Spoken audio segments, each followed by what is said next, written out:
성경 말씀 보겠습니다. 출애굽기 9장 1절부터 12절까지 되어 있지만 1절부터 7절까지 읽겠습니다. 출애굽기 9장 1절부터 7절 한 절씩 교독합니다. 여호와께서 모세에게 이르시되 바로에게 들어가서 그에게 이르라. 히브리 사람의 하나님 여호와께서 말씀하시기를 내 백성을 보내라. 그들이 나를 섬길 것이니라.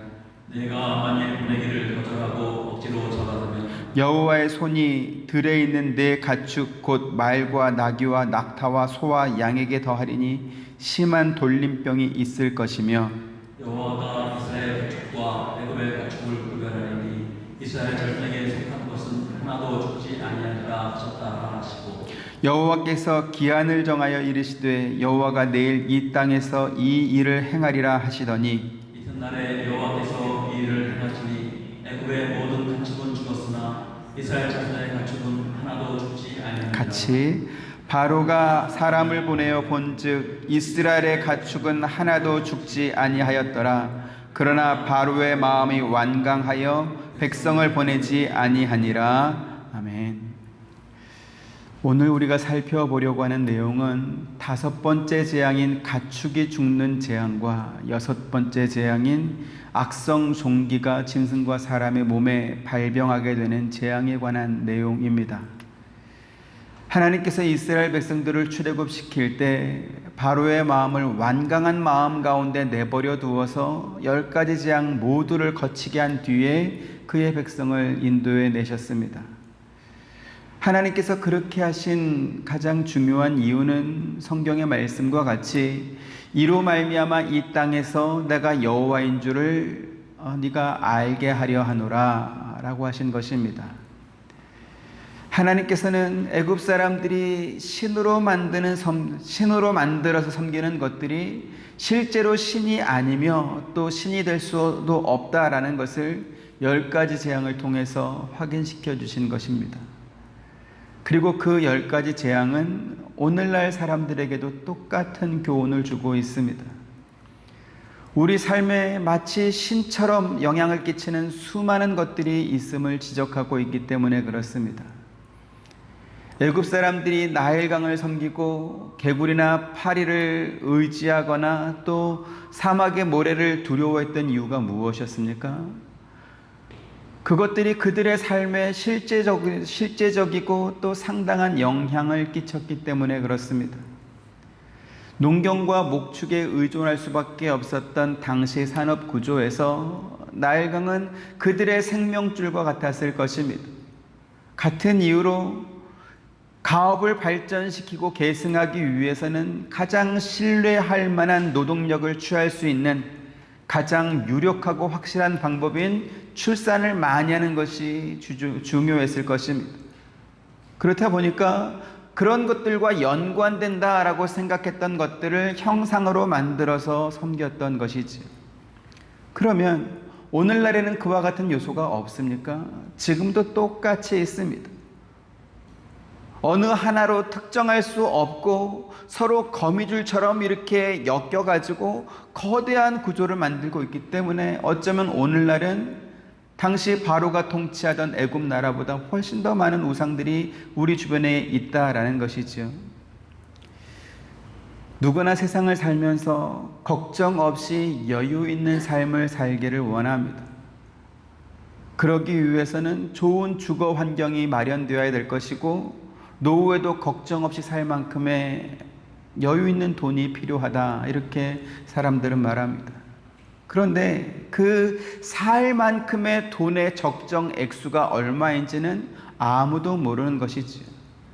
그러나 분명하고 확실하게 아는 건 있습니다. 그건 뭐냐면 남보다 많이 벌어야 된다라는 사실입니다. 그리고 그렇게 되기 위해서는 좋은 직장에 들어가거나 아니면 사업을 성공해야 할 것입니다. 그러면 좋은 직장에는 어떤 사람이 들어갑니까? 아마도 좋은 대학을 졸업한 사람이 그렇지 않은 사람보다는 확률적으로 훨씬 더 높을 것입니다.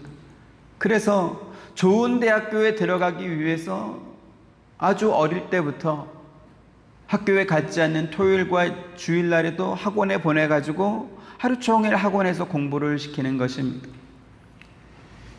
제가 학생부 전도사 사역을 1990년부터 했는데 그 당시에 교회 집사님들이 저에게 와서 이런 요청을 했습니다. 전사님, 우리 아이가 좋은 대학에 들어갈 때까지 교회 나오라고 자꾸 말씀하지 마세요. 애가 힘들어합니다. 이렇게 부탁을 했습니다. 그런데 그때 교회를 떠난 그 친구들이 지금도 교회로 돌아오지 않고 있습니다.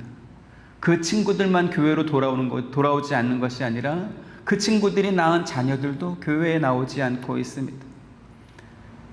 당시 그 집사님들이나 권사님들이 제게 말했던 논리가 뭐였냐면 우리 아이가 좋은 대학교에 들어가야 하나님도 영광을 받으시지 않겠습니까? 라는 것이었습니다. 그런데 정말 그럴까? 사실은 자기 자녀가 좋은 대학에 들어갔다는 영광을 자기가 받고 싶어서 그렇게 말한 것이지 그 아이가 좋은 대학교에 들어갔다고 해서 하나님이 정말로 영광을 받으시는가? 저는 그 부분에 있어서 상당히 회의적입니다. 하나님께 영광을 돌리기 위해서 하나님께 나와서 예배하면 안 된다. 이건 논리가 맞습니까? 안 맞습니까? 논리적으로 맞지 않은 것 같습니다.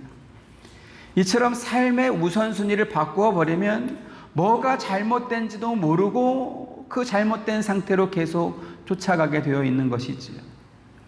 애굽 백성들이 하나님께서 창조하신 나일강이나 개굴이나 발이나 사막의 모래 같은 것들을 자기들을 위한 신으로 만들어서 섬겼습니다. 그런데 정작 그것들을 창조하신 여호와 하나님은 멸시하고 무시했습니다. 그래서 하나님께서는 그들의 잘못과 죄악을 10가지 재앙으로 심판하셨던 것입니다. 그러면 오늘 저와 여러분은 이 10가지 재앙을 받았던 애굽 사람들과는 다른 사람들인가요? 혹시 우리도 하나님께서 주신 영원한 복보다는 잠시 있다 없어질 세상 것들을 마치 신과 같이 중요하게 여기며 사는, 또 세상 사람들이 정말로 가치 있게 귀하게 기준으로 삼고 있는 그것과 똑같은 기준으로 삼고 살고 있는지는 아는지 자신을 돌아봐야 될 것입니다. 제가 자주 말씀드리지만 악한 마귀 사탄은 우리에게 예수 믿는 믿음을 포기하라 이렇게 절대로 말하지 않습니다. 오히려 예수 잘 믿으라 라고 말합니다. 대신에 이 문제만 해결하고 그 다음에 믿어도 되지 않겠냐라고 하면서 다음으로 미루라고 말합니다. 앞서 말씀드렸던 그 집사님들처럼 신앙생활은 대학교에 들어가고 나서 해도 되니까 그 전까지는 공부하는 게 중요하지 않냐? 공부할 때까지만 이렇게 권면하지 말라 이렇게 말하죠. 자, 그러면 그 아이가 대학교에 들어가면 이제 해결할 문제는 하나도 없습니까? 대학 들어가면 이제 좋은 직장에 들어가야 되니까 직장에 들어갈 취업 준비 공부를 또 해야 되지 않겠어요? 그럼 취업하고 나면 해결해야 될 문제가 또 없나요? 아마 들어가는 순간부터 주어지는 업무량과 어떤 프로젝트 때문에 밤새워서 일해야 될 것들이 또 차고 넘칠 것입니다. 사업을 해도 마찬가지이겠지요. 그래서 사는 인생 내내 해결해야 될 시급한 문제들은 계속해서 찾아올 것이고 쌓이고 또 쌓일 것입니다. 심지어 그 해결해야 될 문제를 다 끝내고 나면 야, 이제 문제가 다 해결됐으니까 교회 가라 이렇게 말할까요? 야, 어떻게 사람이 일만 하고 사냐? 좀 쉬자. 한 주만 쉬어라. 조금 더 쉬어라. 그래서 쉬고 있다가 또 문제가 또 오면 또 문제를 해결하러 또 가겠지. 오늘 우리가 살펴볼 5번째 재앙은 가축이 심한 전염병에 걸려서 죽게 되는 재앙입니다. 앞서 4차례 있었던 재앙이 애굽 사람들에게 심한 고통을 주긴 했지만 그러나 그 재앙들은 사람이나 가축이 죽게 되는, 생명을 잃게 되는 재앙은 아니었습니다. 그래서 애굽 왕 바로가 순간의 괴로움을 모면하기 위해 잠깐 모세에게 항복한 것처럼, 하나님께 항복한 것처럼 그렇게 보이긴 했지만 그러나 그 재앙이 그치면 다시 마음을 강팍하게 하고 완악하게 해서 약속을 깨버렸던 것입니다. 하지만 5번째 재앙은 애굽 사람들의 생존을 심각하게 위협하는 직접적이도 강력한 재앙이었습니다. 3절 같이 보시죠. 여호와의 손이 들에 있는 내 가축 곧 말과 나귀와 낙타와 소와 양에게 더하리니 심한 돌림병이 있을 것이며, 네, 여기 지금 심한 돌림병이 있을 것이며 라고 한 이 단어에 대해서 이전 성경은 심한 악질 이렇게 번역했습니다. 한국에도 구지역이나 혹은 조류독감 같은 전염병이 가축에게 발생하면 최초에 발견된 농가를 중심으로 수키로 내에 있는 모든 소나 돼지나 무슨 닭이나 이런 것들을 다 살처분합니다. 죽여버리는 것이지. 심지어 그곳을 지나가는 사람이나 어떤 오가는 차량들도 그 지역에 사는 사람들이나 그 지역에 속한 그 차량이 아니라면 출입을 통제할 만큼 강력하게 전염병을 관리하고 있습니다. 그런데 이와 같은 방역 체계나 혹은 백신이나 치료약이 없었던 당시 애굽 사회에서는 이 들에 있던 모든 가축들이 다 전염병, 돌림병에 걸려 죽게 되었으니까 그들의 피해가 얼마나 컸을까요? 그런데 애굽의 모든 가축이 전염병에 걸려서 죽게 되는 이 재앙은 이스라엘 자손이 소유한 가축에게는 이렇게 피해가 오지 않고 오직 애굽 사람 소유의 가축만 죽게 되는 그러한 재앙이었습니다. 4절 같이 보시죠. 여호와가 이스라엘의 가축과 애굽의 가축을 구별하리니 이스라엘 자손에게 속한 것은 하나도 죽지 아니하리라 하셨다 하라 하시고, 네, 하나님께서는 이스라엘 자손뿐만 아니라 그들 소유의 가축까지 보호하시는 것으로 하나님께서 이스라엘 자손을 얼마나 특별하게 여기시는지 보여주었습니다.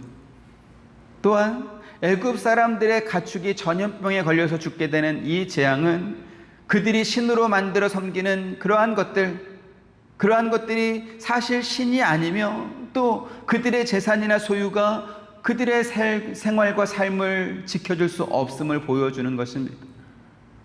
동시에 이 재앙은 하나님께서 이스라엘 자손의 가축을 보존해주고 보호해주신 이유가 애굽 사람 소유의 가축을 죽게 한 이유와 다르지 않다라는 것을 보여주기도 합니다. 그것은 무엇입니까? 하나님께서 지켜주지 않으시면 우리 인간이 소중하게 여기는 그 어떤 것도 우리의 영원한 소유가 될 수 없으니 너희는 애굽 사람들처럼 우상을 섬기지 말라라는 것입니다. 그러니까 애굽 사람들의 소유의 그 가축은 하나님께서 심판의 재앙으로 쳐서 교훈을 주었던 것이고 이스라엘 백성들에게는 그 모습을 본보기로 보여주면서 너희들은 저렇게 살지 말라 이렇게 교훈을 주신 것이지요. 레위기 19장 4절 봅니다. 너희는 헛된 것들에게로 향하지 말며 너희를 위하여 신상들을 부어 만들지 말라. 나는 너희의 하나님 여호와이니라 이랬습니다. 여기 지금 헛된 것들의 뜻은 아무것도 아닌 또는 무가치한이라는 의미입니다. 오늘날 성경에 말씀한 이 헛된 것들은 단지 우상 숭배뿐만 아니라 헛된 것의 반대는 뭐죠? 영원한 것이 될 것입니다. 즉 우리의 마음과 뜻이 하나님께로 향하지 못하도록 막는 모든 것들은 다 헛된 것이 될 것입니다. 너를 위하여에서 위하다라는 말은 향하다, 대면하여서다라는 뜻입니다. 다시 말씀드려서 어떤 것에 마음에 뺏겨서 얼굴을 그쪽으로 향하는 것, 그것이 바로 너희를 위하여입니다. 한국에 예수전도단이라는 선교단체가 있습니다. 한국 말고 이제 국제적으로는 YWAM이라고 부르기도 하고 빅아일랜드 코나에 그 본부가 있습니다. 그 예수전도단의 대표적인 제자 훈련인 DTS 훈련에 이제 한 10주쯤 이렇게 가게 되면 재정 사용 혹은 재정 훈련, 어떻게 돈을 수입을 얻고 또 지출하는가에 대한 그러한 훈련 프로그램이 있습니다. 그 강의를 한마디로 요약하면 이런 것입니다. 여러분의 관심과 삶의 중심이 어디에 있는지는 여러분이 주로 사용하는, 주로 많이 지출하는 그 사용 명세를 보면 알 수 있다, 이렇게 말을 합니다. 공연이나 콘서트나 스포츠 관람 등에 관심이 많은 사람은 그쪽에 지출이 많을 것입니다. 쇼핑을 좋아하는 사람들은 물건 사는 그쪽으로 지출을 많이 할 것입니다. 맛집을 찾아다니면서 먹는 것을 좋아하는 사람들은 음식점이나 카페에서 쓰는 돈이 많을 것입니다. 주식이나 코인과 같이 재테크에 관심이 있는 사람들은 또 그쪽에 자신의 모든 이렇게 재정을 사용할 것입니다. 하나님께 예배하지 못하는 것에 대해서는 별다른 감정의 변화를 느끼지 못하는 사람들이 자기가 좋아하는 어떤 것을 하지 못하는 상황이 되면 마치 금단 현상이 나타나는 그러한 일들이 있는 것이죠. 예전에 저희 부친께서 설교하시면서 이런 예를 들었습니다. 저희 아버님의 경험은 아니고 이제 친구 목사님 예인데, 주일날 예배 시간에 하필이면 복싱 경기가 있었답니다. 근데 목사님이 복싱을 굉장히 좋아하는데, 근데 이제 끝나고 내려오면서 야 어떻게 됐어? 결과 어떻게 됐어? 하면서 물어봤다고 하는 그러한 이야기를 하신 겁니다. 설교하시면서도 복싱이 마음에 이렇게 머릿속에 가득 있으니 설교가 어떻게 됐겠습니까? 만약에 내가 하나님께 예배하는 것에 대해서는, 예배하지 못하는 것에 대해서는 별로 그렇게 감각이 없는데, 내가 정말 좋아하는 것을 하지 못하는 상황이 됐을 때 불안하고 이렇게 관심이 가고 이렇게 된다면, 내가 헛된 것에 빠져 있진 않은가, 이렇게 자신을 돌아보고 또 돌이켜야 될 것입니다. 애굽 백성의 가축이 죽는 이 5번째 재앙에서 특이한 점이 있습니다. 그것은 뭐냐면 하나님께서 들에 있는 가축들에게 그와 같은 돌림병이 생길 것이다, 이렇게 미리 알려주셨다라는 것입니다. 3절 보시죠. 여호와의 손이 들에 있는 내 가축 곧 말과 나귀와 낙타와 소와 양에게 더하리니 심한 돌림병이 있을 것이며, 그리고 하나님께서 언제 그 일을 행하실지도 미리 알려주셨습니다. 5절 여호와께서 기한을 정하여 이르시되 여호와가 내일 이 땅에서 이 일을 행하리라 하시더니, 이랬습니다. 하나님께서는 애굽 백성이 소유한 모든 가축이 다 돌림병에 걸려서 죽게 되는 것이 아니라 들에 있는 가축들에게 돌림병이 걸릴 것이다, 이렇게 말씀했습니다. 그리고 하나님께서는 그 일을 내가 내일 행하겠다, 이렇게 날짜도 특정해 주었습니다. 이것은 애굽 사람들에게 그들 소유의 가축을 보호할 수 있는 기회를 주신 것이었습니다. 애굽 사람이라 할지라도 하나님께서 주시는 경고의 말씀을 듣고 들에 있는 가축들을 자기 집으로 다 데리고 왔다면 그 가축들은 돌림병에 걸리지 않았을 것이고 죽지 않았을 것입니다. 하지만 애굽 사람들은 하나님의 경고를 귀담아 듣지 않았습니다. 그래서 들에 있던 애굽 사람들의 모든 소유의 가축들은 다 돌림병에 걸려서 죽게 되었습니다.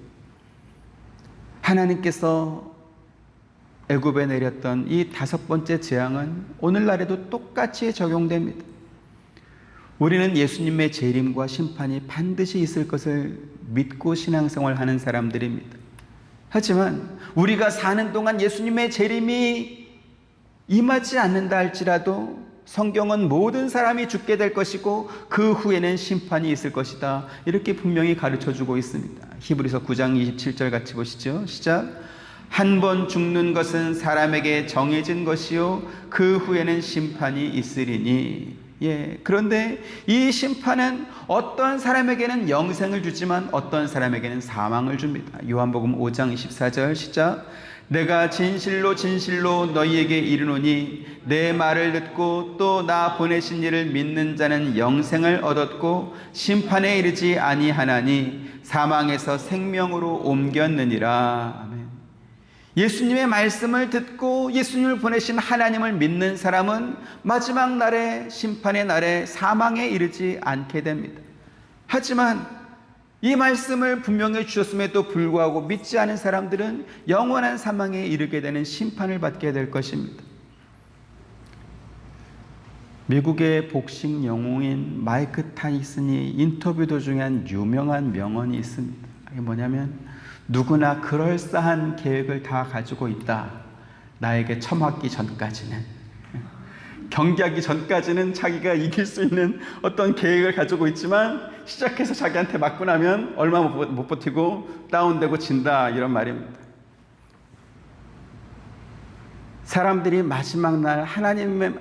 하나님의 심판대 앞에 서기 전까지는 저마다 그럴싸한 계획을 가지고 살 것입니다. 하지만 그것이 무슨 소용이 있겠습니까? 하나님께서 미리 알려주신 대로 누구든지 하나님께서 세상에 보내신 예수 그리스도를 믿는 자에게는 영생을 주시겠다, 이 말씀을 따라 믿는 자는 구원받게 되고 영생을 얻게 될 것입니다. 하지만 그 말씀을 듣지 않은 사람들은 영원한 사망에 이르게 될 것입니다. 만약에 하나님께서 아무 말씀도 하지 않고 누구는 구원하고 누구는 구원하지 않았다라고 한다면 사람들이 따질 수 있겠죠. 하나님, 어떻게 그럴 수 있습니까? 왜 누구는 편애하고 누구는 미워합니까? 이렇게 따질 수 있을 것입니다. 하지만 하나님께서 모든 사람들에게 미리 알려주신 그 말씀대로 심판하셨다라고 한다면 그 말을 듣지 않고 믿지 않은 사람들이 심판받게 되는 것은 당연한 결과인 것입니다. 다시 말씀드리지만 애굽 백성들이라 할지라도 하나님의 경고의 말씀을 듣고 들에 있던 자기의 모든 가축들을 집으로 다 데리고 왔다면 그 가축들은 죽지 않았을 것입니다. 하지만 내일 어떠한 재앙이 있을 것이다, 이렇게 분명히 날짜도 특정해주고 그 병의 종류까지도 특정해 주었음에도 불구하고 하나님의 말씀을 믿지 않고 듣지 않은 사람들은 들에서 자기 가축들이 돌림병에 걸려 죽는 것을 막을 수 없었던 것이죠. 그런데 안타까운 것은 그렇게 무서운 재앙을 경험하고도 애굽 왕 바로는 더욱 마음을 완악하게 하여 하나님을 두려워하지 않았다라는 사실입니다. 하나님을 거역했던 것이지. 심지어 고센 땅에 사람을 보내서 이스라엘 백성들의 가축은 온전하다는 사실을 확인하고도 바로는 그 완강한 마음을 돌이키지 않았습니다. 7절 같이 보시죠.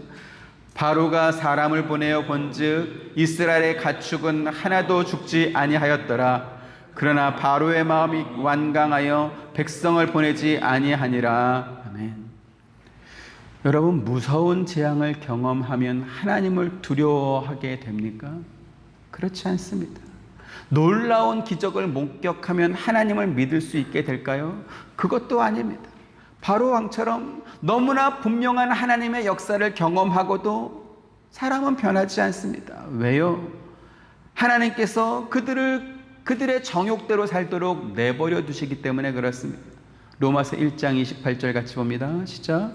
또한 그들이 마음에 하나님 두기를 싫어하매 하나님께서 그들을 그 상실한 마음대로 내버려 두사 합당하지 못한 일을 하게 하셨으니. 지난 시간에도 말씀드렸지만 학창 시절에 선생님을 두려워하지 않는 그러한 학생들이 있었습니다. 오래전에 상영됐던 영화 친구에 보면 그러한 학생들이 나오죠. 선생님이 매를 때리고 벌을 줘도 우리 아빠 깡패인데요, 이러면서 오히려 선생님을 위협하는 그러한 친구가 있는 것입니다. 그때 선생님이 그 학생에게 할 수 있는 것은 뭡니까? 사실 아무것도 없습니다. 그래서 학교 화장실에서 담배를 피우든지 밖에서 패싸움을 하고 들어오든지 수업 시간에 잠을 자든지, 심지어 수업 시간에 들어오지 않아도 선생님이 간섭하지 않고 그냥 내버려 두는 것입니다. 그거는 선생님이 그 학생에게 줄 수 있는 가장 큰 징벌이기도 합니다.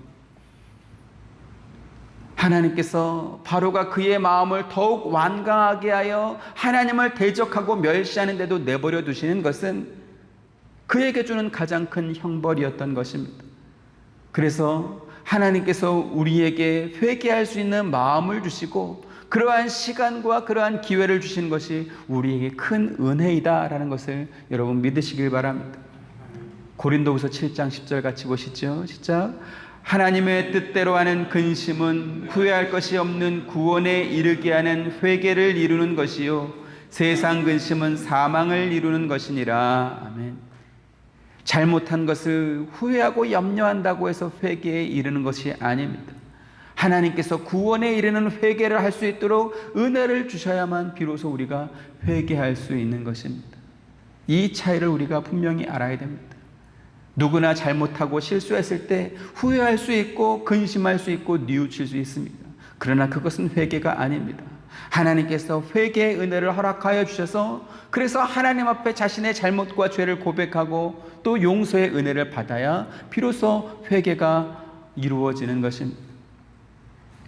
여섯 번째 재앙은 모세와 아론이 화덕에서 재를 집어서 하늘에 날렸을 때 그 재의 티끌이 애굽의 모든 사람과 짐승에게 붙어가지고 몸에서 악성 종기가 생기는 그러한 재앙입니다. 8절 9절 보시죠. 여호와께서 모세와 아론에게 이르시되 너희는 화덕의 재 두 움큼을 가지고 모세가 바로의 목전에서 하늘을 향하여 날리라.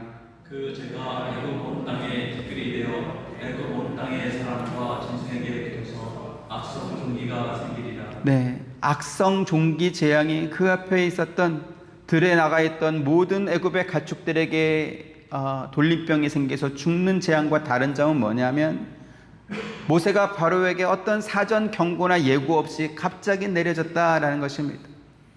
또한 그 전에 재앙들이 물이 피로 변하거나 혹은 개구리나 파리가 들끓어가지고 사람들이 귀찮아지는 재앙이거나 혹은 가축이 죽게 되는 재앙이긴 했지만 사람의 심판의 직접적인 대상이 되지는 않았었습니다. 그런데 여섯 번째 재앙은 모세가 공중에 날린 그 재가 티끌이 돼서 애굽의 모든 사람과 짐승에게 붙어버리고 거기서 악성 종기가 발병하게 되는, 그래서 생명까지 위험하게 되는 무서운 재앙이었습니다. 악성 종기로 번역된 이 단어의 원래 뜻은 불에 탄다, 뜨거워진다, 끓는다 라는 의미가 있는 그러한 단어입니다. 이 종기는 고열과 더불어서 피부가 붉게 부풀어 오르고 극심한 가려움증과 함께 염증이 발병되고 거기서 고름이 흐르는 무서운 종기입니다. 욥기에서 욥에게 걸렸던 그 피부병이 바로 이 악성 종기이기도 합니다.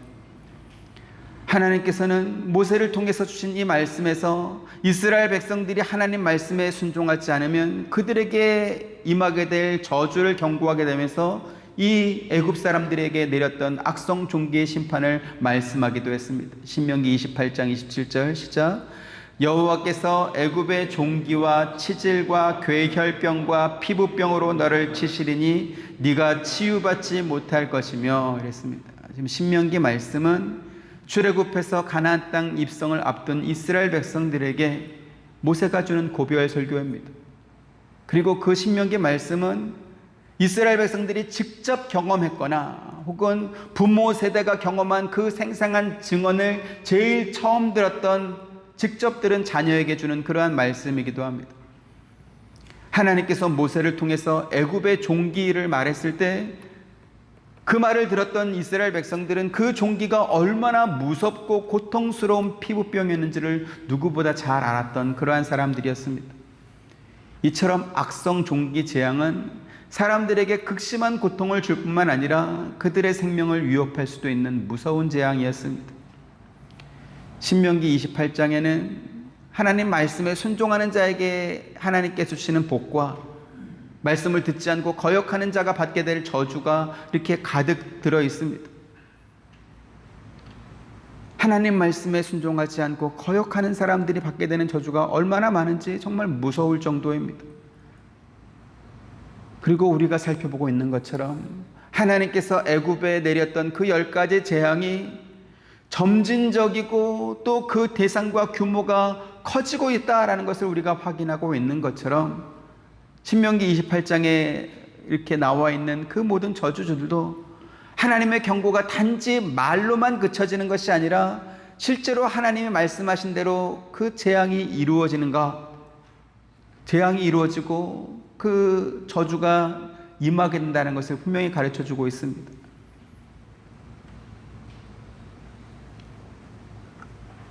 그런데 신명기 28장의 그 저주는 우리가 바꿔서 생각하면 하나님 말씀을 듣고 순종하면 즉시 그 저주가 멈추고 다시 그 앞에 하나님께서 말씀하신 그 복과 은혜가 임하게 된다라는 그러한 면에서 신명기 28장 전체가 복과 저주의 장이 아니라 하나의 하나님께서 주시는 복에 관한 그러한 성경이다, 이렇게 우리가 또 볼 수도 있을 것입니다.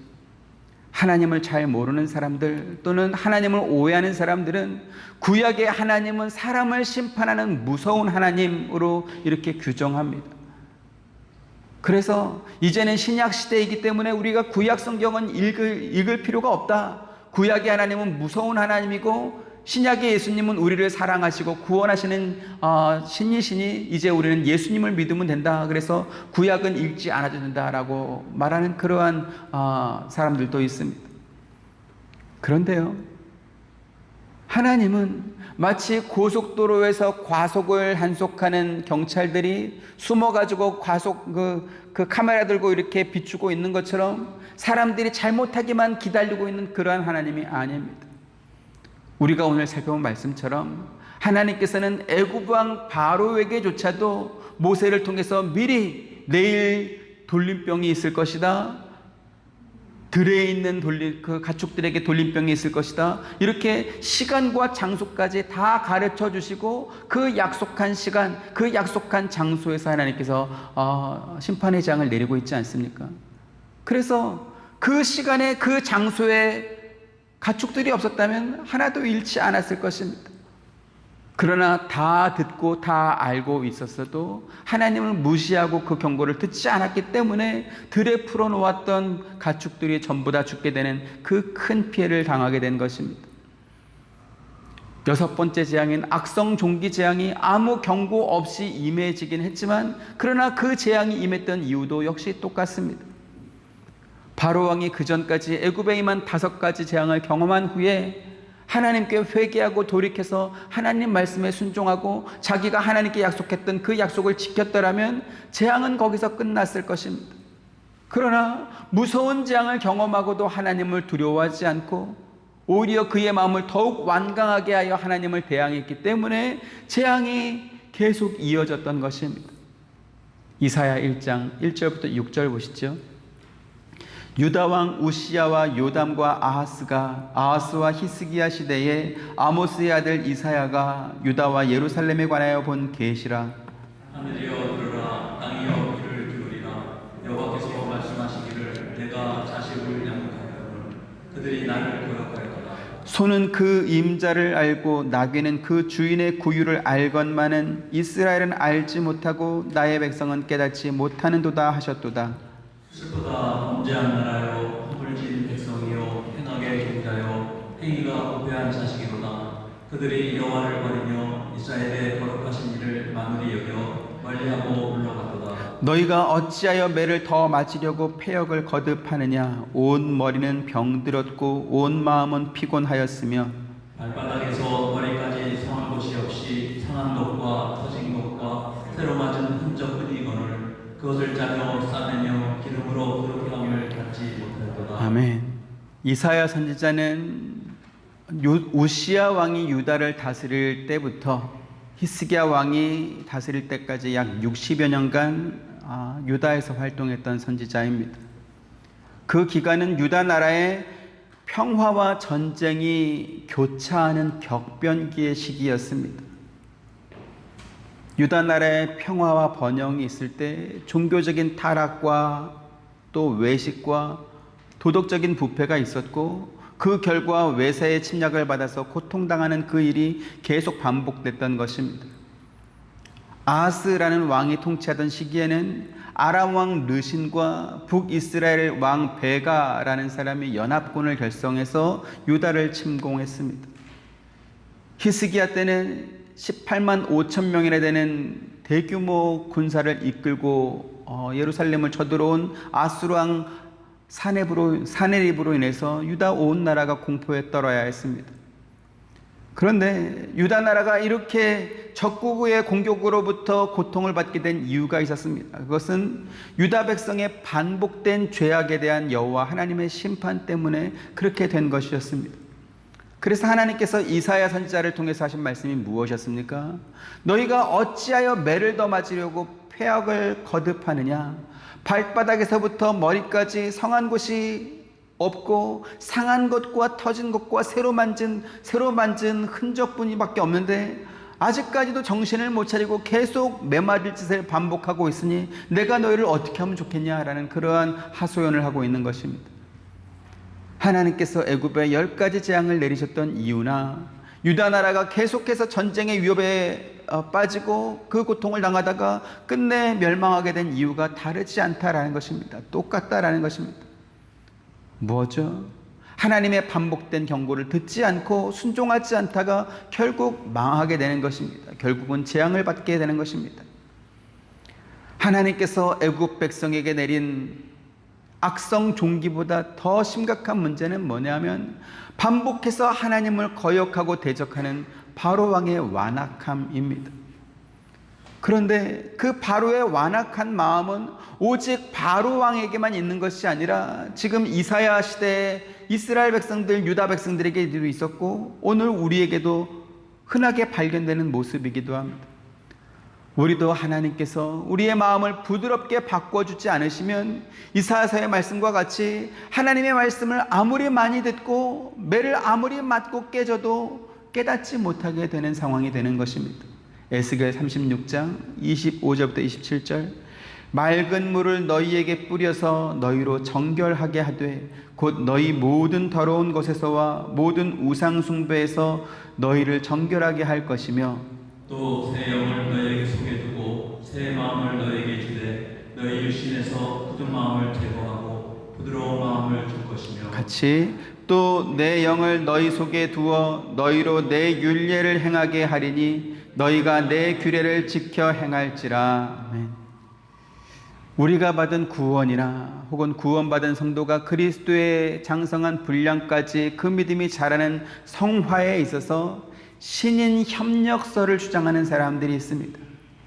우리가 구원받은 것은 하나님께서 우리에게 기회를 주셨을 때 우리가 합당하게 반응했기 때문에 하나님과 우리가 협력해서 구원받은 것이다.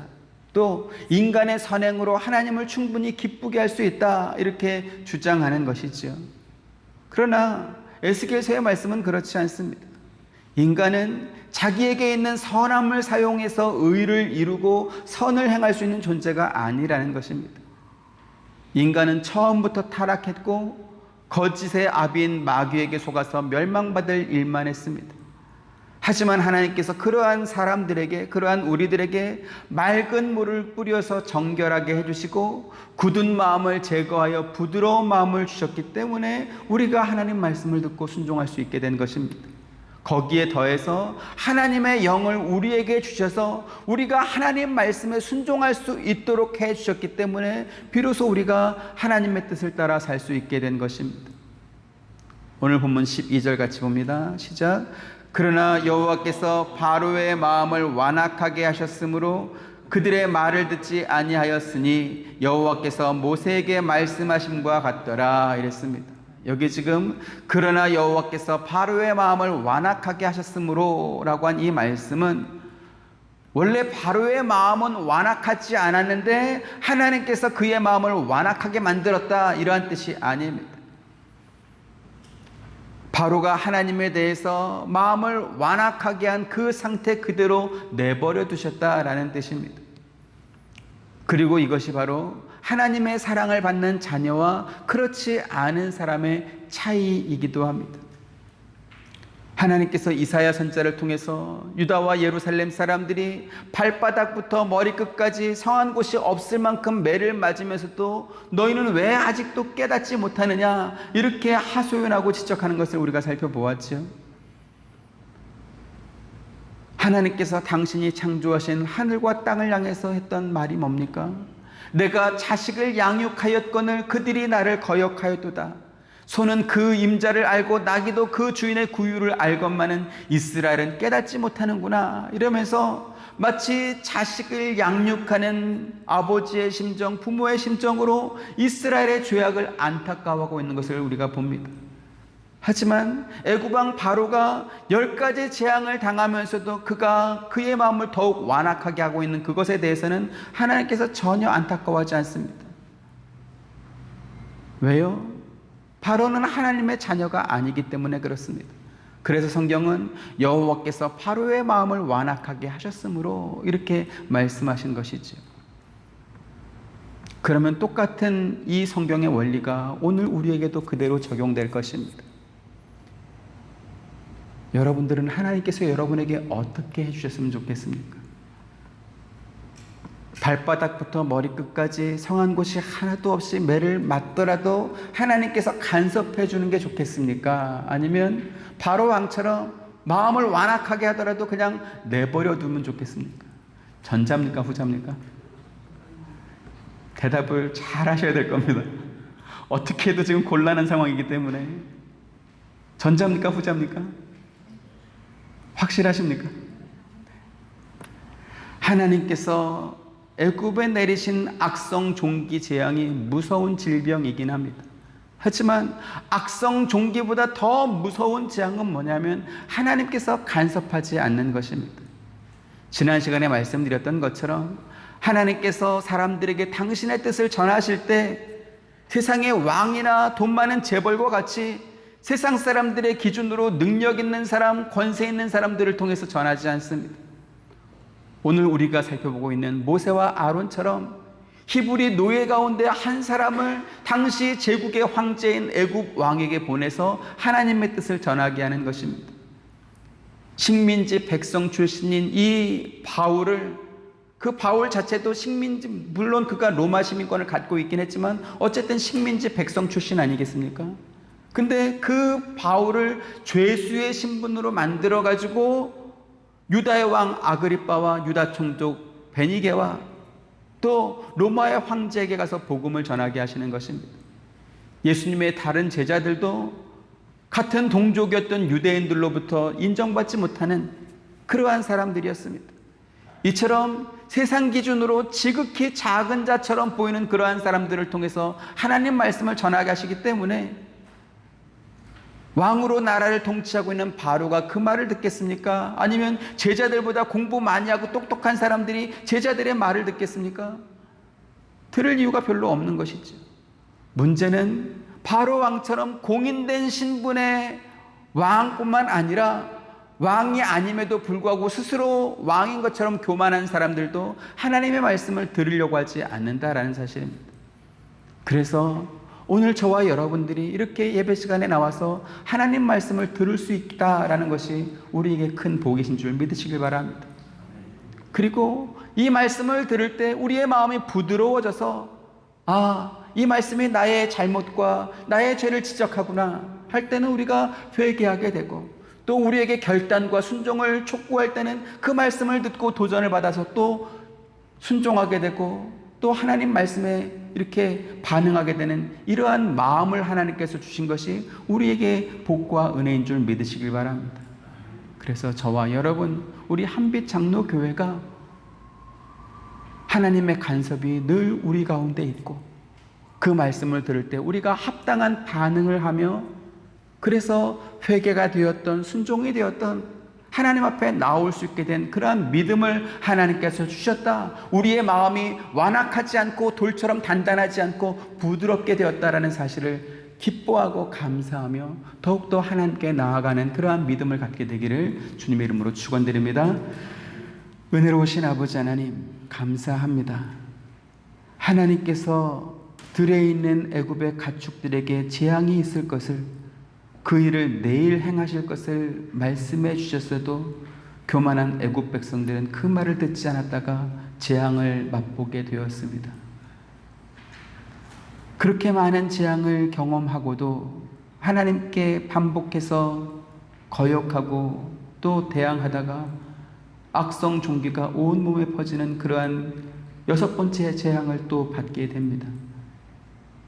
우리는 애굽 백성들처럼 되지 않도록 인도하여 주옵소서. 하나님께서 간섭하시고 하나님께서 말씀하실 때 겸손한 마음으로 그 말씀을 듣게 하시고 부드러운 마음으로 그 말씀을 수용하게 하시며 말씀을 따라 순종하는 우리 모두가 될 수 있도록 우리에게 믿음을 더하여 주옵소서. 예수님의 이름으로 기도드립니다. 아멘. 지금은 우리 주 예수 그리스도의 은혜와 하나님의 크신 사랑과 보혜사 성령님의 감화감동 교통하심이 주의 말씀을 듣고 마음을 부드럽게 하며 순종하며 나아가길 원하는 사랑하는 모든 성도님들의 머리 위와 가정과 생업과 하시는 모든 일들 가운데 지금부터 영원토록 함께 있기를 축원하옵나이다. 아멘.